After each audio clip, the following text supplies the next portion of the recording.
Welcome back to Season 6 of the Changing Earth podcast with author Sarah F. Hathaway and co-host Chen Gibson. Blending survival, fiction, and fact to bring you entertaining education that will help you dream, survive, and thrive. And now, here's your host, Sarah F. Hathaway and Chen Gibson. Hey guys, welcome back to the Changing Earth podcast. This is episode number 206. Season 6, episode 6. So, 666. Yeah.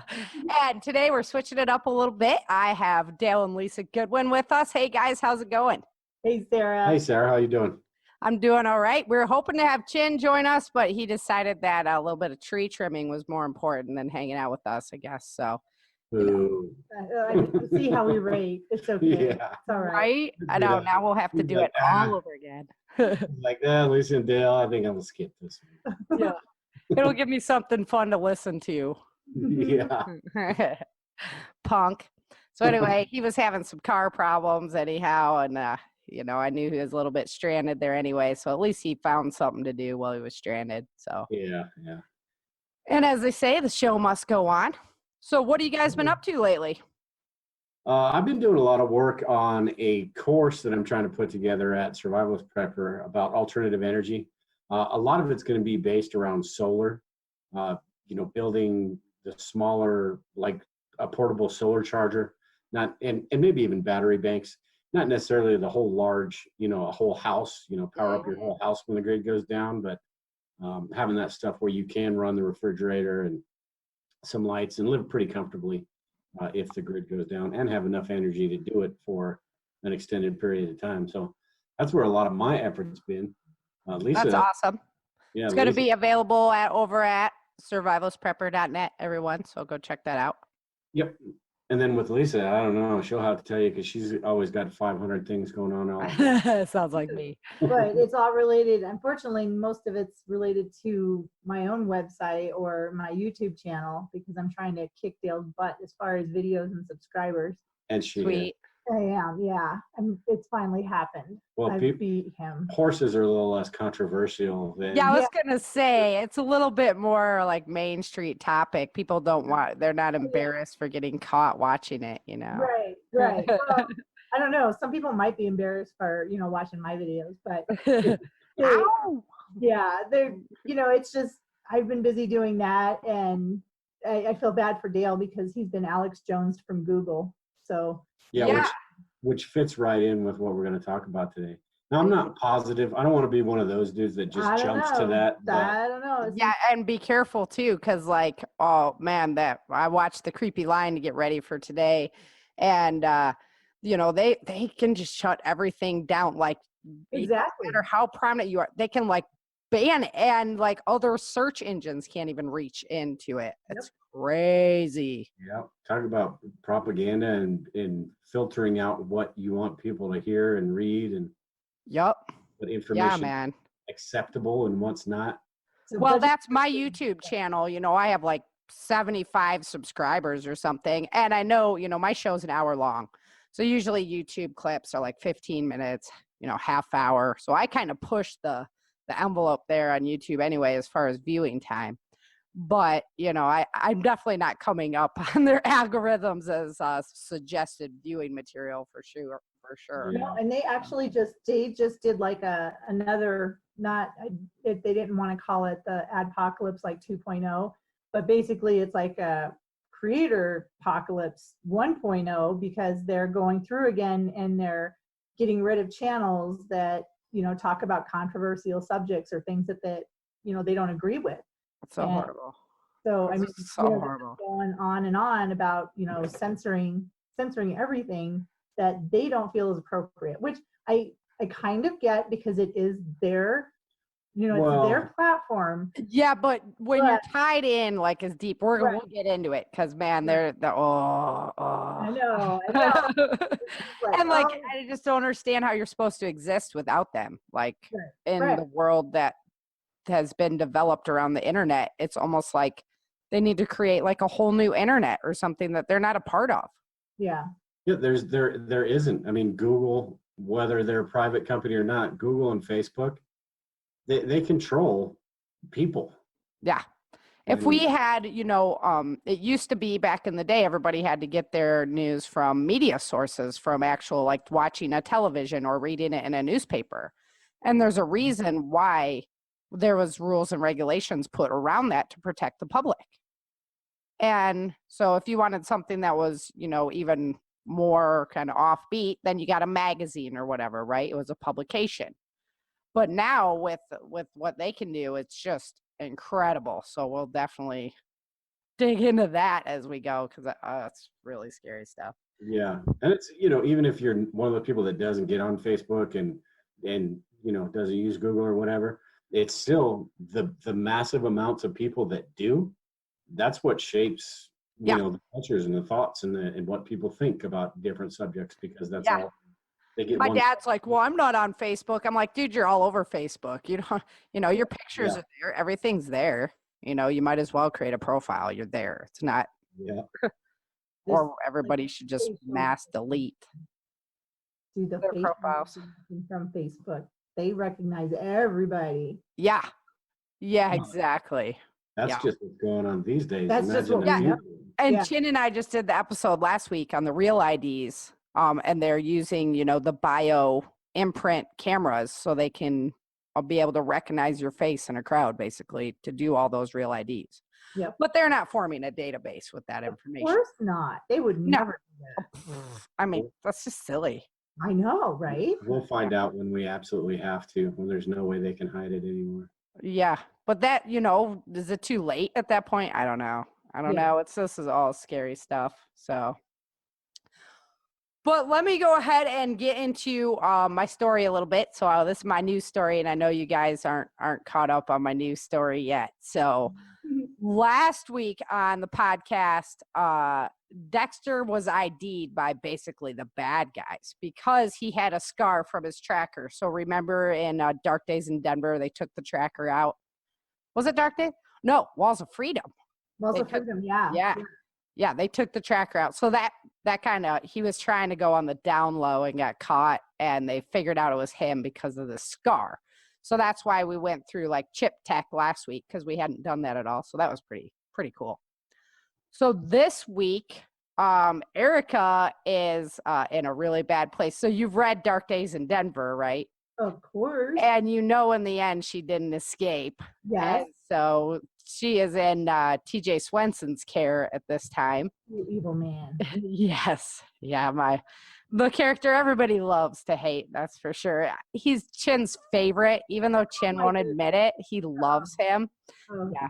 And he just wants more of TJ Swenson like every week. So, which is a lie, but. So this week, we're going to continue on with Erica's story, and they're presenting the charade to the people. And that's what brought up this topic of how propaganda warps people's minds. So without any further ado, let's go ahead and get into chapter 6 of The Endless Night.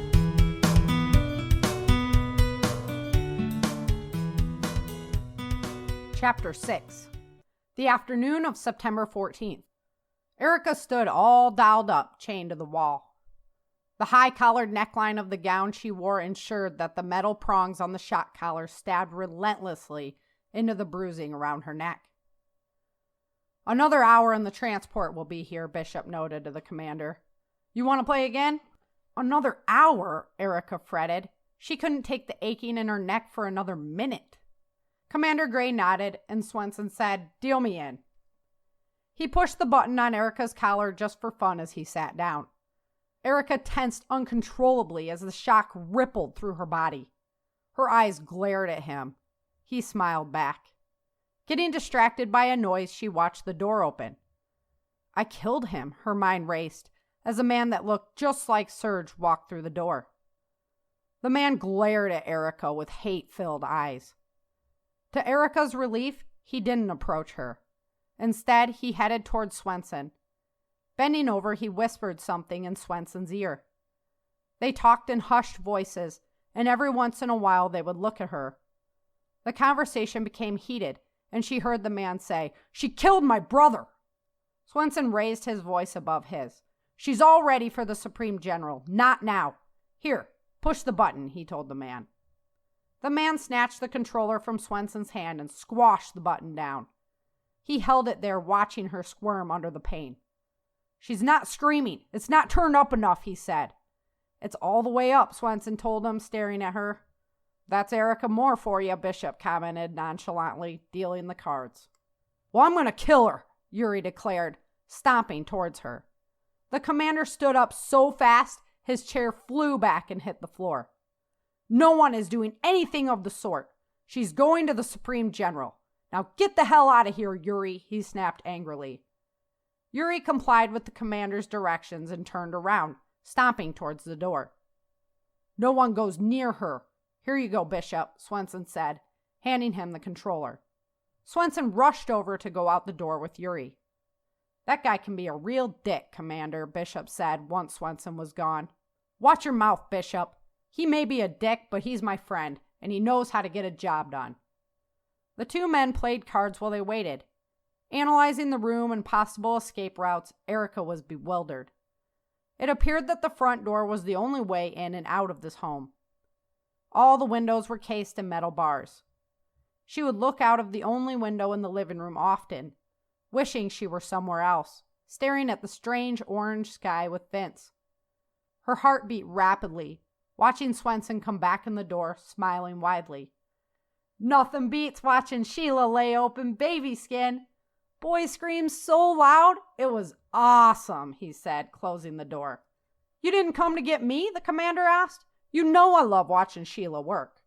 You would have loved it, Carl. But she's our mission right now, he said, pointing at Erica. We better change our clothes. We're headed out to the transport in a few minutes, Commander Gray told him. Swenson disappeared into the back and returned in a steely gray suit with a black tie. Erica thought he looked funny in it and chuckled at him. TJ in a suit? You think that's amusing? He asked, getting up in her face as the commander and Bishop went to change. Want to know what I think is funny? He asked, pressing and holding the button. Erica cringed in pain.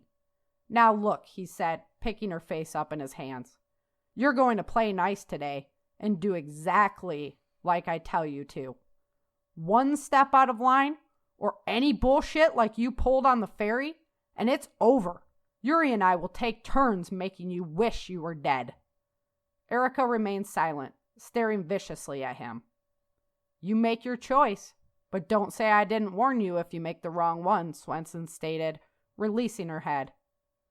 I hate this tight collar, Commander Gray teased at Erica as he emerged with Bishop in their federal officers' uniforms. Bishop smiled at his comment, and Swenson laughed, coming back from the kitchen. Let's go, boys. Swenson stood back, ready with his whip as Bishop unchained her hands from the wall. Bishop wrapped her wrists in clear zip ties in front of her body before he unchained her legs. He lifted up her dress, concealing the shackles under it. Commander Gray stood back, looking her over. Perfect, he exulted, high-fiving Swenson. Told you we could pull this off, Carl, Swenson attested. Let's head to the transport, Commander Gray instructed, walking towards the door. Follow the commander, Swenson told Erica, with his finger on the controller's button. She left the house behind the commander and followed him to a black SUV. Get in, Swenson insisted. Sitting in the back seat, Swenson sat next to her. He was always vigilant. Arriving at the transport station, she was quickly ushered into one of the cabin cars. Erica imagined a million different ways of escaping, but Swenson was always at her side, watching and waiting. Erica sat on a bench at a table in the car, staring out the window. The tracks led into the capital. She thought back to when she entered the city under her own free will, less than a year ago. Their cabin was meticulously searched then, like the other ones were being searched now. But this time, their cabin was left untouched. The wall surrounding the city was just as massive as she remembered. Upon entering the city, she looked across the expanse, remembering the giant globed stadium in the middle of the city. She was tried before the federal governing board there. That day, she walked with pride and an endless confidence. Vince and Bennett were at her side. Looking down into the gigantic bowls that comprised the city's sectors, she was just as impressed as she was before. The city was built into huge concrete casts set on ball bearings so they could move with the earth if there was another quake. They could also be closed from above for protection from the megastorms or to control civil unrest. The train rumbled forward and they passed 3 of the huge bowls comprising the city before Swenson stood up. "This is our stop, girlie," he told her, indicating for her to come with him. As they exited the train, Erica saw a group of federal soldiers waiting with a litter in their hands. "Get in," Swenson commanded. Erica shuffled her way to the litter and stepped on board. Swenson instructed her to stand in front of a curtained window. A large crowd was gathering and cheering for Erica Moore. The side of the litter was just high enough to conceal the fact that her hands were tied together in front of her. Swenson sat behind her in the shadows while the commander waved to the people and put his arm around her like she wanted to be there. "Give me a nice smile," Swenson instructed, squeezing the back of her swollen neck. Erica did her best to present the best smile she could so he would stop compressing her. If only they knew, she thought. Their chanting gave her strength, though, and reminded her what she was fighting for. The litter passed through the gate to the Supreme General's mansion. It was gigantic and dominated almost half of an entire bowl. As soon as they passed the crowd, Swenson was back in her ear trying to destroy her confidence. "See, that wasn't tough.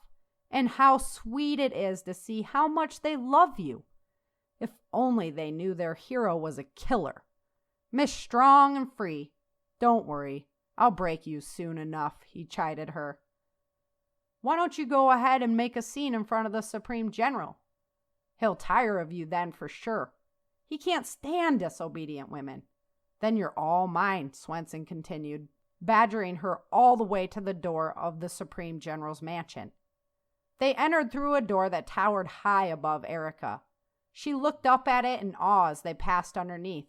Swenson smacked her head and pushed her forward.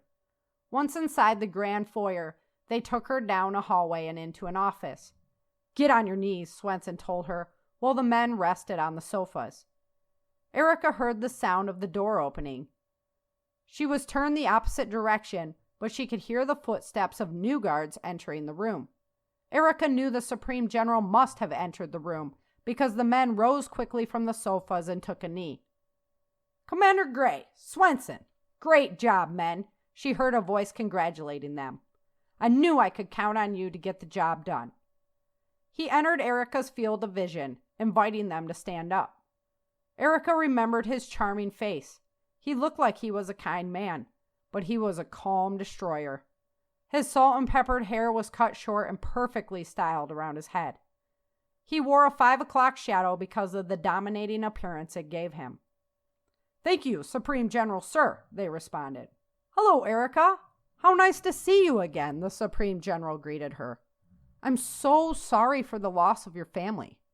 I hope the journey here wasn't too arduous," he said politely, like she wanted to be kneeling in front of him. She didn't respond, knowing Swenson was waiting with his finger on the button for her to say the wrong thing. "Last time we met, you weren't so quiet." "Please stand up," he said. He was going to reach for her himself, but Swenson stepped in.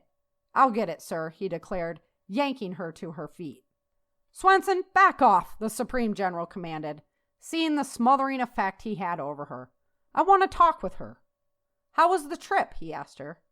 "Fine," she replied. The Supreme General turned away, rolling his eyes. Erica was confused why he would be perturbed with her answer when he'd asked the question. Her heart pounded as the Supreme General looked at Swenson. Swenson pushed the button for a couple of seconds. "Fine, Supreme General, sir," Commander Gray corrected. Of course, Erica thought. Protocol. "The trip was fine, Supreme General, sir," Erica replied. "And how has your little resistance effort been holding up?" he asked politely. Erica didn't know how to respond to his question. Her delay caused Swenson to hit the button again. "Good, Supreme General, sir," she said. "Didn't you just lose a lot of forces in Denver? And I believe the refugee supply line in the West was cut as well," he commented. "There's no need to lie to me." "It's been difficult, Supreme General, sir," Erica admitted. "Good. That's better," he said in a demeaning tone. I was hoping we might learn to get along." Erica stood dumbfounded, not knowing what to say. Her delay earned her another button press from Swenson, but she still didn't say anything. "That's okay. I understand you're confused right now," he told her. "Would you like to have dinner with me?" he asked. Erica's eyes lit up. She was so hungry. Swenson barely gave her enough to stay alert. "Yes, Supreme General, sir, I'd like that very much," she replied respectfully. The Supreme General smiled at her response, and his blue eyes twinkled at her. "Supreme General, sir," Swenson spoke up. "With all due respect, sir, I wouldn't trust this woman with you for a moment. Your mansion is not set up to hold her." The Supreme General looked to the commander for verification of Swenson's opinion. "It's true, Supreme General, sir. She's been a constant struggle. She killed 2 of Swenson's finest bounty hunters, Anthony Gerber and Sergei Popolov. She was about 2 seconds from throwing a knife into my skull before Swenson stopped her. He's been the only one that can keep control of this bitch. His tactics might be unorthodox, but it kept me alive and brought her to you, Supreme General, sir," Commander Gray confirmed. The Supreme General went and sat at his desk, deep in thought. "I want her here," he concluded, looking up. "Swenson, talk with my guards and have rooms prepared to house her." "Yes, Supreme General, sir," he replied. "Until the arrangements have been made, she'll stay under your watch," the Supreme General told Swenson, much to his delight. "Well, show me what you brought me," the Supreme General requested to the men. Swenson stood back with his hand on his whip while Bishop approached her. The Supreme General watched with surprise as the hardened men moved cautiously around her. He took note. They were serious about the threat. Bishop cut her zip ties and unchained her legs. Then he moved around the back of her and unzipped her dress. It fell to the ground around her. Standing in her bra and panties, she watched the Supreme General surveying her body. "You are a warrior, aren't you?" he asked rhetorically. "Look what they've done to you. No wonder you wanted to kill them," he said in a baby voice. "You poor thing. Turn around," he requested, standing before her. Erica felt sickened by his pity and stayed still. Swenson threw his whip out and caught her by the neck, whipping her around to face him. She fell on her hands and knees at Swenson's feet. The TJ cut into her back shined up at the Supreme General. "What did I say, Commander?" the Supreme General lashed out. "Pure and unbroken, Supreme General, sir," Commander Gray responded. "Then what the hell is this?" he asked, pointing to her back. "She wasn't raped, and no bones are broken, Supreme General, sir," Commander Gray responded. "Swenson?" The Supreme General wanted an explanation. "She earned every lick, Supreme General, sir. One when she killed Gerber, and one when she killed Merkley and Popolov," he explained. "She killed Merkley too?" he questioned. "Yes, Supreme General, sir. She did," Swenson answered. "I trust my men more than I trust refugee scum. Make the arrangements, though. I want her here, with me," he insisted. "Yes, Supreme General, sir," Swenson replied.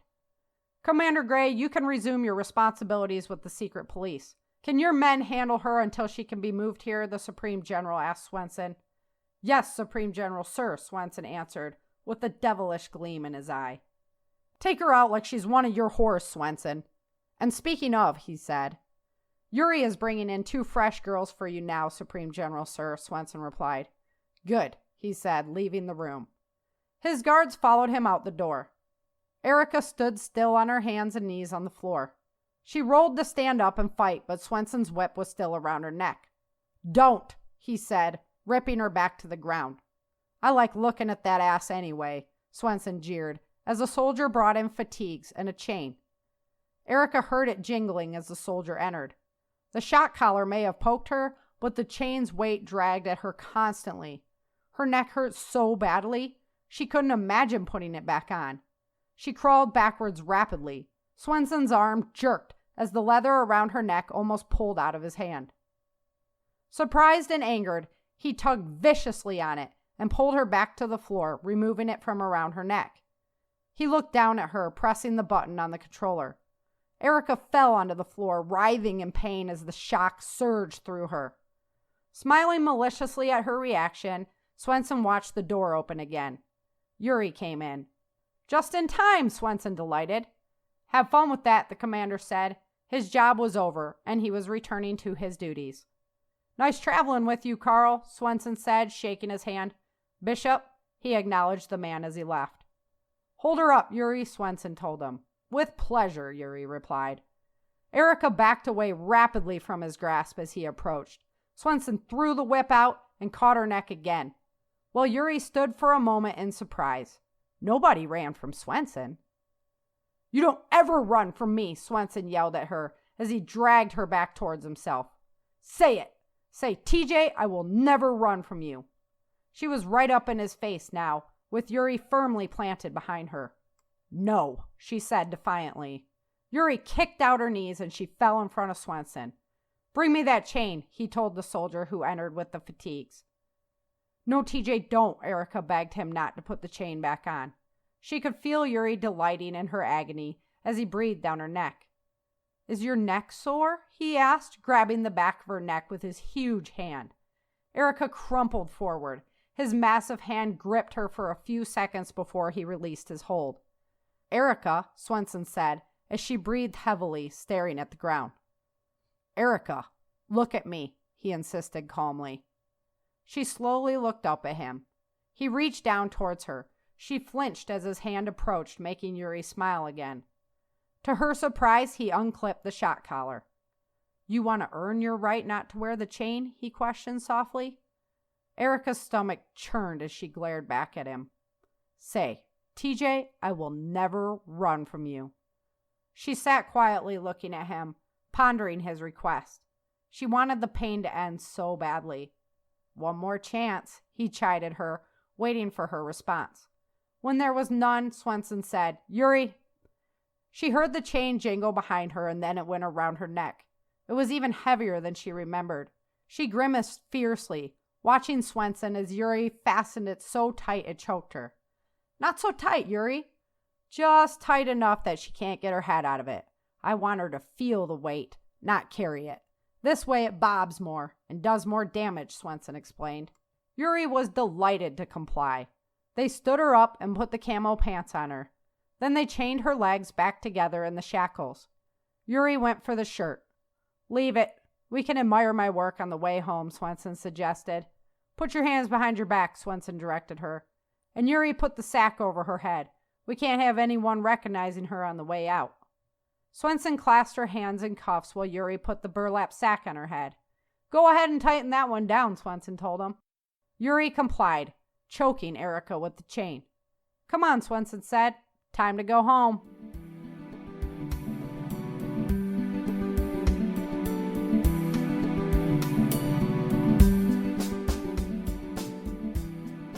Erica learns of her fate. She's going to be staying with TJ Swenson for a little bit longer, even after making her introduction with the Supreme General. So it kind of lays out a little bit of where Erica's story is going to go. But in the meantime, the Supreme General made this elaborate propaganda, scheme basically to show the people what they wanted to see, even though it's a complete bunch of bull and Erica's actually there as their prisoner. That's what he's trying to pull off. So there's my little tease for you for what's coming up, Lisa. Very excited. Very excited. I told you you're going to be painting your house just like cursing it. Sarah, are you serious? Yeah. I better not be painting the house and listening while I'm doing the trim work, because that might be a little bad. So, Lisa, what happened? Oh, Sarah's book, darn it. No. But it's important. It's an important journey. And I don't know if I told you or not, but Chin and my other friend beta this book. Yes. And yes, yeah, you did. right. And Chin was like, quarter of the way in, he's like, I don't think I can go on with this story. Nathan was like, oh my gosh, Sarah, like, what is going on? I'm like, just calm down, guys. Just calm down. Okay, maybe. Story. Right? Everybody's got to go someplace for a reason. Alrighty, so let's go ahead and get into the propaganda. One of the interesting things I found was that the word propaganda was originally coined by the Catholic Church to in an effort, like they used propaganda to try and discredit Protestant teachings in the 1600s. And that's where propaganda first was coined as a term. Isn't that great? Right? I was like, Religion. does that surprise you? Yeah. Actually, it did. I thought it would have been around for way before that. I mean, but it's just. Yeah, and it probably was in some shape or form. Just wasn't called but anything. it probably wasn't as organized as it could be through the Catholic Church. Right. Yeah. That's It's like if we tell people this, they'll believe it. And They will. yeah. So definitely a crazy piece. And then of course, World War II was like the propaganda machine. Oh, absolutely. That's, I mean, as far as the United States goes, that's where I can, I can't say I think back because I wasn't around then, but seeing different things and even the advertisements and stuff. Even when we were in Las Vegas, we went to the Nuclear Museum, and you could see it in the advertisements, like the stuff that they had, showing. Even sometimes I think it can be a good thing. Like they were talking about victory gardens. They were, promoting everybody should grow a victory Rosie the garden. Riveter. Rosie the Right. Riveter. Yeah. Go to work for your country. Right. And then one was like showing the woman walking with the groceries was like the man with the gun because she was doing her part by not driving to support the war effort. I'm like, really? Yeah, and that's one of those things you don't think of as like a negative, like the Nazis did, with saying, Oh, we're absolutely. wonderful, we have you, we have you at heart, and we care about you, as they're killing people. But Yeah. I mean, propaganda kind of goes both ways. They needed to do that to get people. It's like when it's one side or the other. That's basically propaganda. When you give one side of the story and not the other side of the story, and that's the way mainstream media and all that crap is these days. But so they're trying to. The scary one of the scary ones was like we're killing the people who are disabled because we don't want to pay for that. That's what used to come out of Germany, right? Right. That it's the humane thing to do because you don't want society to have to pay for that individual, right? And now, like through their targeted abortion system and stuff that we're doing, there's been people on the news media saying the same thing. Like, right. It hasn't changed. It's just the word. Yeah, a whole propaganda campaign is getting people to agree with what you're doing, so there's less pushback, basically. So yeah, like you were saying with the abortion thing, same thing. All the stuff they put on the gun rights and gun control. yeah, Certain stats that fit their narrative, and that's what they present. And people go, "Oh, I never thought about it like that." And that's propaganda right there. If they can get people to think, "Hey, that's that is a good idea," without presenting like the two sides, like giving them a chance for their brain to become educated on the topic instead of. Yeah. And even though as preppers or people like us, we try to question everything. Well, we I have still, no problem questioning everything. we still fall victim to this stuff all the time because you really have to make a conscious effort to think about, okay, what's the whole story with this? Right. With commercials, I mean, companies trying to sell us stuff do it all the time. Oh, the pill We don't even commercials. think about it until we're like, oh man, they just got me. Yep. They've They're got like, oh, maybe you have this and need this, and you're like, oh, maybe I do. Maybe I do need this. That's why they use the pretty people on TV or car commercials driving through the mountains and stuff like that. It makes present that picture in your head to make you think that, okay, if I buy this car, that's going to be my life. Well, and you can't afford gas because you just bought a new car. Right. But not only that, but the way they do things, here goes my tinfoil hat. Here we go. Because your brain produces dopamine. And when you see something that makes you happy or makes you feel good, you get a little shot of the dopamine. And when they've actually done research studies that when you buy something, you get dopamine released. When you're playing on the internet, you're playing a game, there's a release of dopamine. So when they're doing this, they're doing it in a way that's really kind of evil because you get that little dopamine rush, and then of course you're going to buy into it because it feels good. Yeah, especially if it's already in line with your views. Yeah. As I'm not saying that only one side or the other is better or worse at this, But when Right. something's in line with your views, then you're like, yeah, see, I told you so. I told you it was that way. And we become even more polarized, you know? Yeah, total buy-in. Yeah, and unfortunately, people are followers. They're sheep. So the popular opinion, that's the way society's going to move regardless. So even if it's, I mean, that's, you were talking about religion earlier. That's basically how cults are formed, is that mass, I guess that hive mind type of mentality that we're all doing it this way, so you have to do it that way too, because if you don't, then you're just, you're off your rocker and you're doing it wrong. And Yeah. they get people to believe that stuff, to where it's, back when in the 50s and 60s, again with the racism and all that, where it was much worse than it is today. We were watching the movie The Help the other day, and how we were saying that I couldn't imagine being like that back then, being Right. one of those white people that treated people like that. Yeah. Like that. Yeah. But at the same time, if I were to voice my opinions that I have today about that crap and call people out, I would have probably been killed I'd probably been strung up right along with them. So Right. but Yeah. So you had to kind of go along.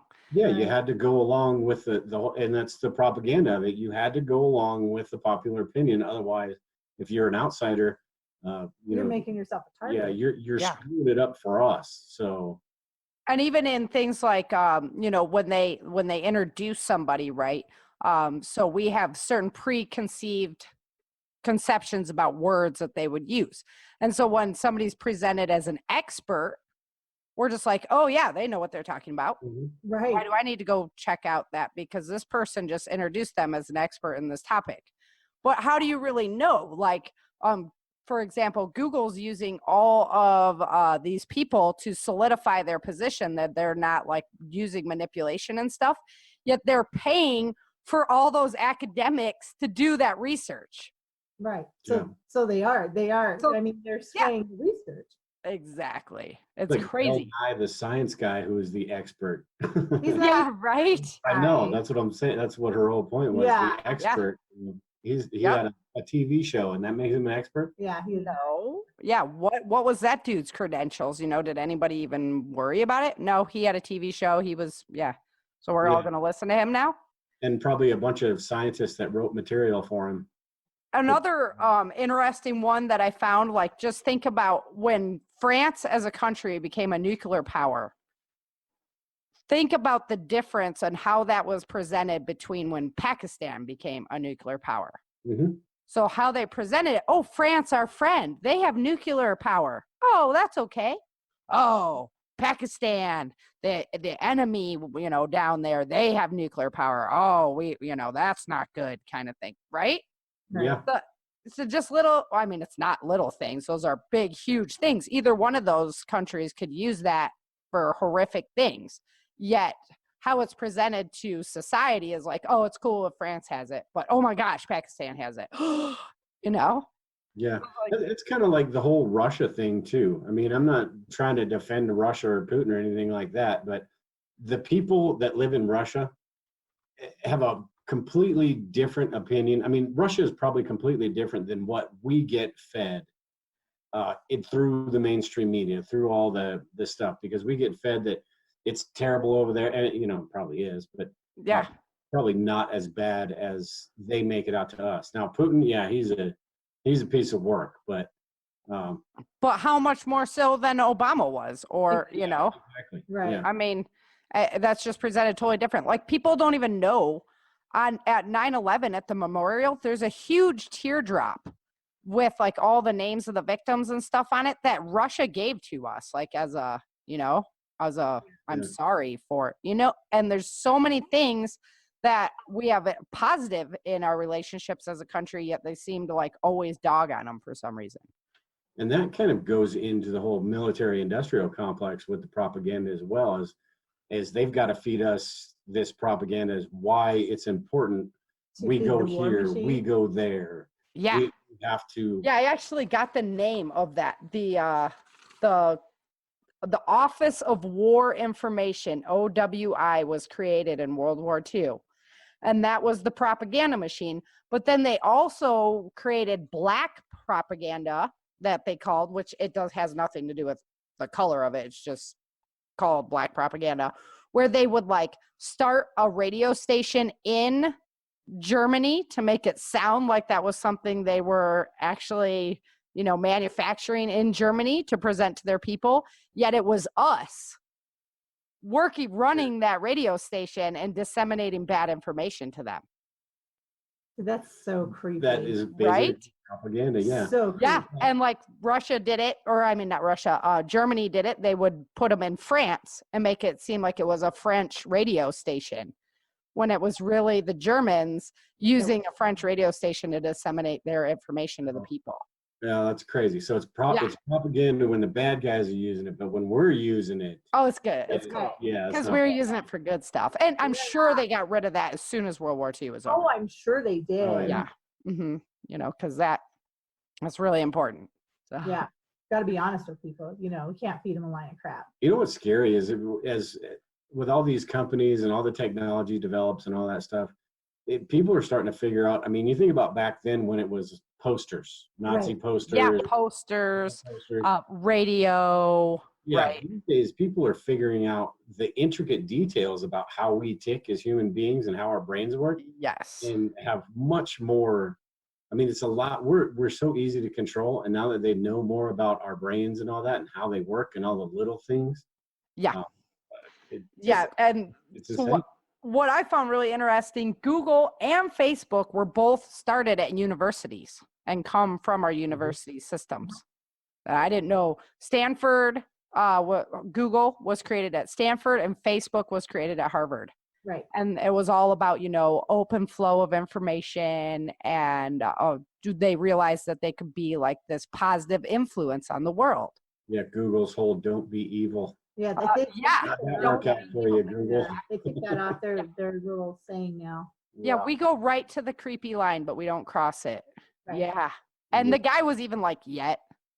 Yeah. Yeah. I'm like, are you Yeah. serious? Did you just say that out loud? Like, were you supposed to say that out loud? They've already crossed that line. I mean, if they've already got AI algorithms that are going through everything that we search for, everything we listen to, everything that our fingers touch on the internet, every keystroke, they have an AI algorithm that is figuring us out. Yes. So if we don't think that they're, determining or predetermining what our next step is, we've got blinders on. And if they can't, they're working on getting there because they've always got to be advancing. And they literally do the psychological research on it. Like literally they research how this is affecting people. And so something like 65% of searches in the US on the internet are done on Google, and 90% of worldwide searches are done on the Google platform. So it's not just the United States that they're, it's everywhere.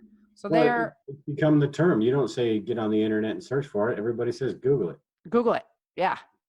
Right. It's like a Band-Aid. Yeah. It's that whole monopoly thing, but there's Bing, there's other ones. So you can't really break up a monopoly when all the sheeple are just going to the same place anyway. You could move the horse's water trough, right? But he's just going to go back to the place that it was in the first place and be like, where's my water, dude? Yeah. So they started tracking and compiling the information, but then when it became like advertisers were paying more money for the longer that you stayed on a site, that's when Google was like, oh, we can't just make money by bringing people in and shooting them out and then selling their marketing information.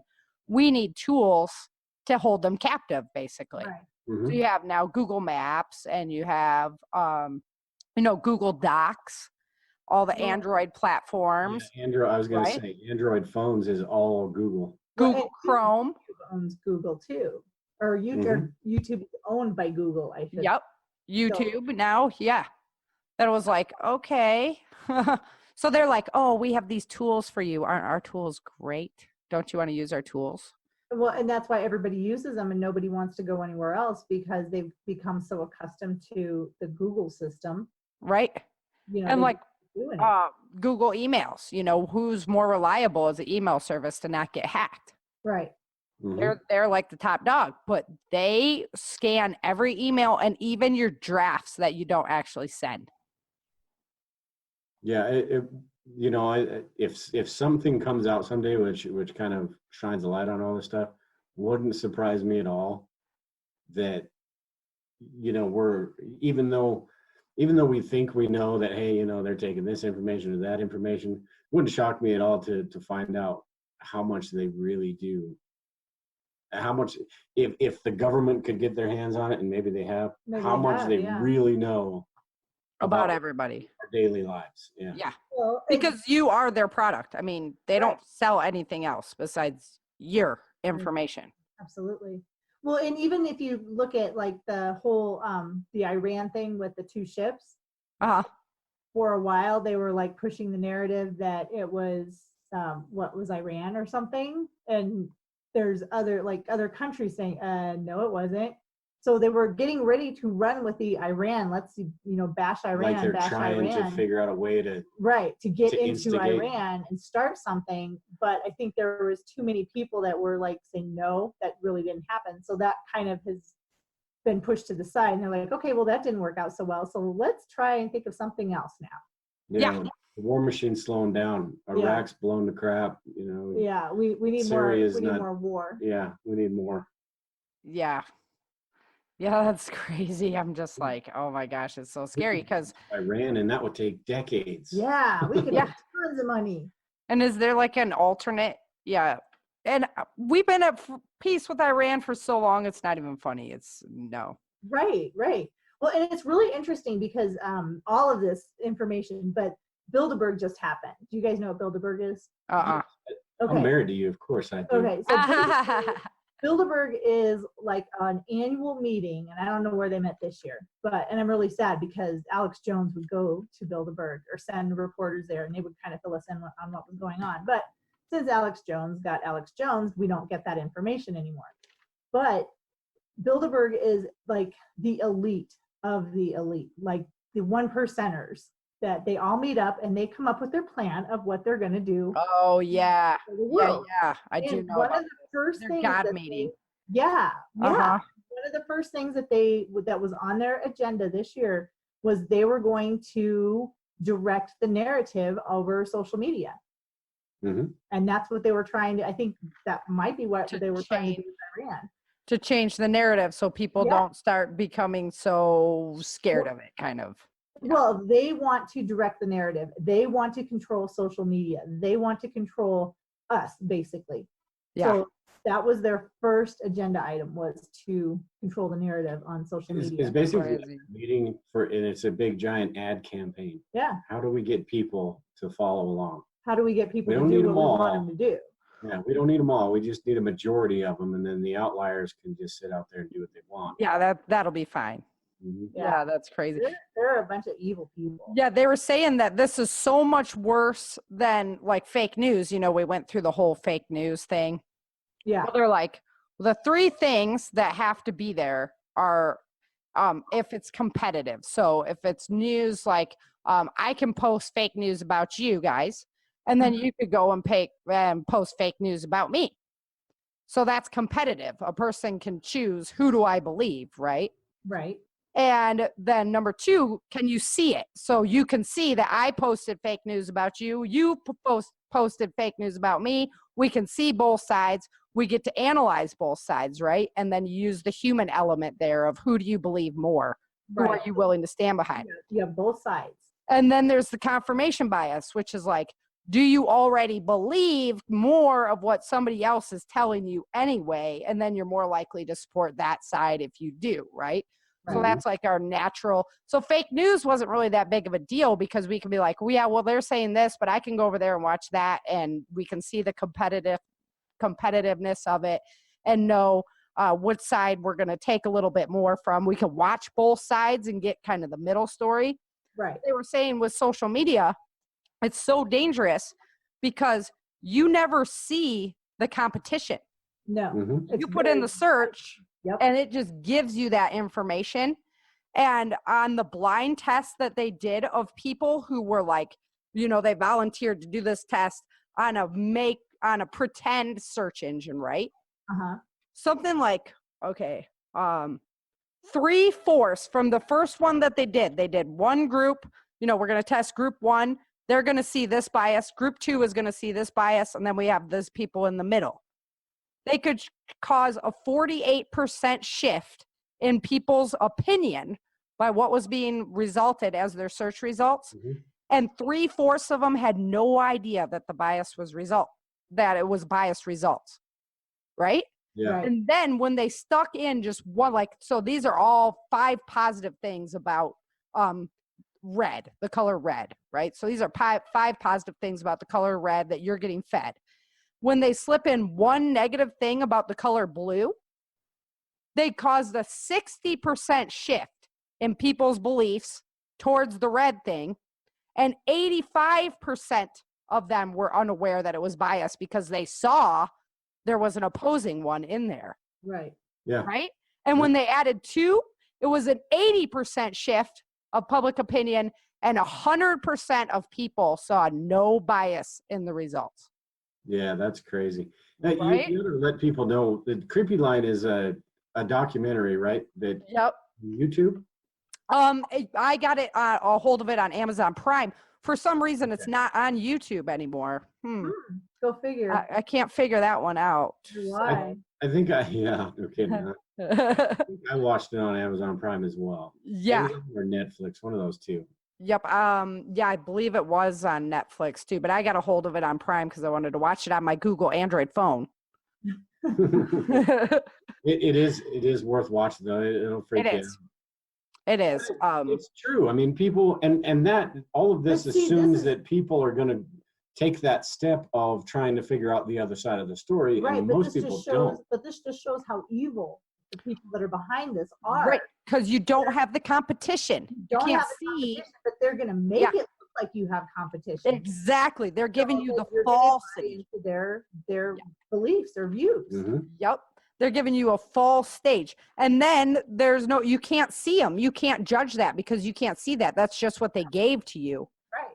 And then you can't use your confirmation bias because you never knew. You never had the chance. It was presented to you before you could even look. Right. Well, and kind of on top of that, and I don't think they mentioned this in that documentary, but with Google search results, 75% of people click on the first top the first 3. Yep. Yeah. So they don't even go past that. So even if there are those differing opinions on the page, most people don't go that far. They read 1. If that doesn't strike their fancy or whatever, they go to 2. And usually by then they're done. I think it was 5% of people will roll on to page 2. That's I would be one of the 5%ers because I'm like going through page after page after Yeah, page after page. if you're really trying to get the information on that, you're going to look at all that That's stuff. what I do. Right. But for the average person, just saying, is Donald Trump a turd? They're gonna find the first 1 or 2, and granted, there's gonna be 100 pages of it. Did Donald Trump disclose that there's aliens? Yeah. Yes, he did. Well, that's a Lisa search right there. Yeah, but he did. And He there's did with UFOs. George Stephanopoulos. Yeah, not aliens, UFOs. Yeah, totally different. Right, but it's close. Still, we're getting in the ballpark. We're in space now. Yeah, and now Google made their little preferred people at the top as well. So those ones are going to be even better than anything that comes up in the search results, right? Of course. And just because Donald Trump said it doesn't mean. Hey man, I'm not saying it. I'm just saying there's got to be I'll be on that ancient alien show. You know what I mean? Yep. So then they had the Google streetcars as well. The Google streetcars got busted for collecting unauthorized info as they drive by people's homes and stuff and businesses. Wow. And that actually came out. Like they got fined big time from the government and everything. Did you ever hear about that? No. I didn't, huh? No, nobody has because it's Google. So they're spending like millions of dollars on education, all the fund, that our education, teach our kids what they, to trust the Google systems and everything. And that's where they're funding the academics and all that research. And then they're also the largest out of any company. They spend the most money lobbying our government than anybody else. Yeah, I was just going to say, as long as they keep the government on their good side, They can get And whatever they want. who's the government using for their systems? Google. Mhm. Google. Well, do you think about all the AI and all that stuff too? Right? So they also know what's going on in the emails of like our top official everything. Mm-hmm. If that doesn't freak you out, I don't know what will, man. The That's amount of money that Google has, you think about 40, 50 years ago when NASA was the big thing and they were doing all the research and this and that. Nowadays, Google has so much damn money oh, that, yeah. they probably dwarf NASA as far as research and what they can do because they just have unlimited funds. Yeah. Or like the Private company that's what's the national one that's supposedly watching us? You know, the come on, Lisa. The NSA. the NSA. Yeah, right. Are you really worried about that? How about like Google probably knows like 80 billion times more than the NSA does. Oh, absolutely. yeah. Yeah. That's So- it, and it's all under the guise of they're a private company, so the government doesn't have Right. their hands on it. But what happens when we find out? I mean, Exactly. Yeah, they were saying there's just no regulation. And right now we're already like, we might as well be 100 years behind on regulation on this stuff. Mhm. And it's going to advance so quickly that we'll never have a chance to catch up. Yeah, I remember 5, 6 years ago where people were talking about how the internet's just a wild, wild west, and it's gonna eventually there'll be regulations and this and that. But nope, if it serves the government's purpose, why? Why? Yeah, check this out, man. We are selling tons of information. We know everything about our people now. So Right. So why are we going to get rid of that? why are we going to do that? Google's And- got the ability to do this and that. So if we can just get on a good side, or we can do something, we can get our hands on that information as well. And the other thing that was freaky scary that even as simple as this, go vote, right? So Facebook gives you a prompt, go vote, right? Well, they can choose who they're sending that prompt to. So if they don't send it to everybody on an equal basis and they only send it to one party, then that party might be more encouraged to go vote than the people they didn't send it to. Yep. And they can say, oh, no, we send it out to everybody and everything's even and blah, blah, blah. Just like, with Twitter and all that. I'm not much for Twitter anymore, but Me neither. they say the same thing. It's all the, how come all the conservative voices are the ones That are being quiet. that are being quieted? Yeah. But Yeah. it's completely fair. Well, they do have a blacklist. And even more than Google's blacklist is their quarantine list. And basically, you're gone. Nobody's going to find you. Yeah. No, you can't even get into your own website if you wanted to. They'll be like, oh, you got hit with malware, and you're not allowed to go into that anymore. Yeah. And I think that Google did something similar to that to me, but it not to the point that with Alex. Not like that, right. But they Um, do. Anybody that's got it, and because I'm not that controversial, but we do. Right. I know, right? We tell people how to do things, how to How take to care of Mhm. themselves. Take care of yourself. For their own, do it on your own. Don't wait for someone to come help you. But that's controversial, I guess now. Well, Yeah, I can't remember the It's the little things that you say in it, because it's not the preparedness aspect of it. It's that most people in preparedness are gun owners. Uh-huh. It's most people in preparedness. We're talking about doomsdays and stuff like that. So it's we that, want you to think for yourself Yeah, and not yeah. just listen. Don't They- be a sheep. they're like, oh, this Yeah. person is talking anti-government, or this Right. person said Beretta or Glock. So oh no. yeah, we can't. Yeah. Yeah, it's all that stuff these You're days, and evil. that's the whole propaganda part of it, and that's why people are they're just been told so many times about how guns are bad, guns are bad, guns are bad, that they're just like, hey, guns are bad. Have you seen the safe commercial for Liberty Safes? They weren't allowed to say gun on Facebook. So they're like, it's the Liberty Safe.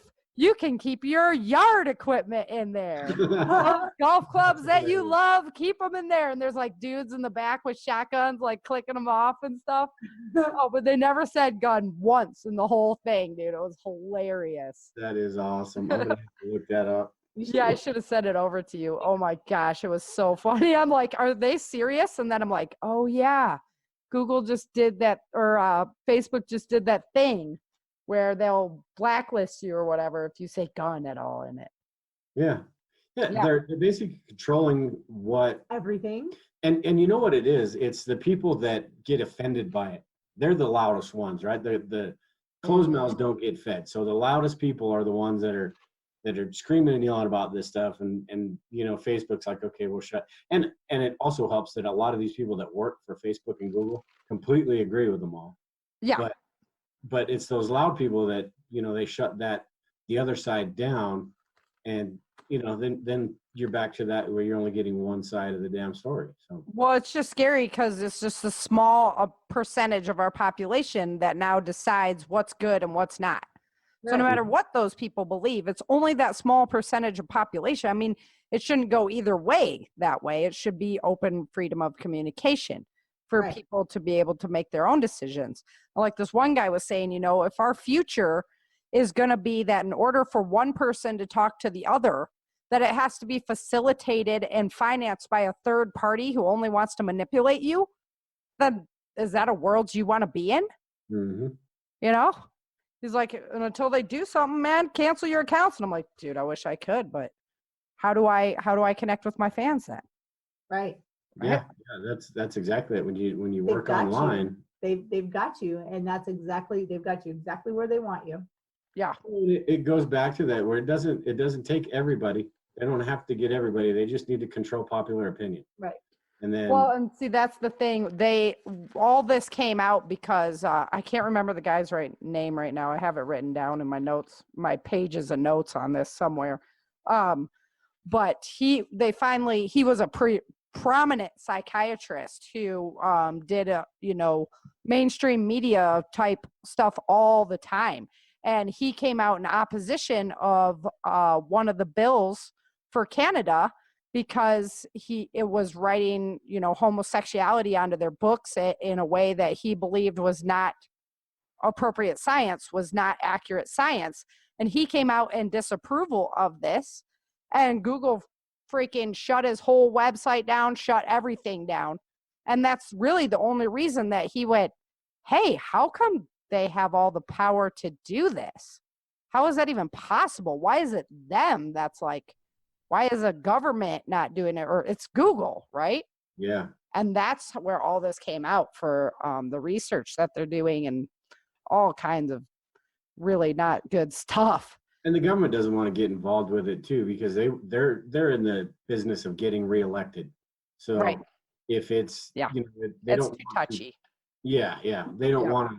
I mean, I'm not going to say which. I'm not going to go into the whole political part of it, one side against the other. But if something is seen as bad, they want to steer clear of this subject altogether. If anything has to do with abortion or whatever, they want to steer clear of it altogether. So they talk about something else or whatever. So, Google can do. And the Google's line in their pocket. So why would they bring that up as an issue? Right. They don't want to bite the hand that feeds them. Yeah. Yeah. Well, guys, I'm going to have to wrap it up because we had a long chapter read, and I know we could go on forever about this topic, honestly. Yeah. Like I said, I have like 6 pages of notes. So, guys, check out the bonus clips from this week's episode because I have a feeling we'll probably sit here and BS for it for a while. And check out the blog for this week because I'm going to just load it up with info for you guys from the Creepy Line. So, Dale, Lisa, thank you so much for coming on today, man. I really appreciate your time as always, and it's always awesome to have an excuse to talk to you guys. Yeah, absolutely. We love talking to you, Sarah. Tell Chin we didn't need him around anyway. Yeah, he would have just mucked it all up anyway. We have our cadence all worked out already. That's all right. Alrighty, thank you guys for supporting the show. If you want to become a supporter, head on over to www.authorSarahFhathaway.com/support. Love to see you over there, and thank you for listening today. And until next time, remember. Thank you for joining Sarah and Chen for this episode of the Changing Earth podcast. Don't forget to pick up your copy of Day After Disaster, Without Land, The Walls of Freedom, Battle for the South, Dark Days in Denver, and The Endless Night at www.authorsarahfhathaway.com. If you love the Changing Earth series and podcast, become a supporter while you're there. Then head over to iTunes or Amazon and let everyone know by leaving a review.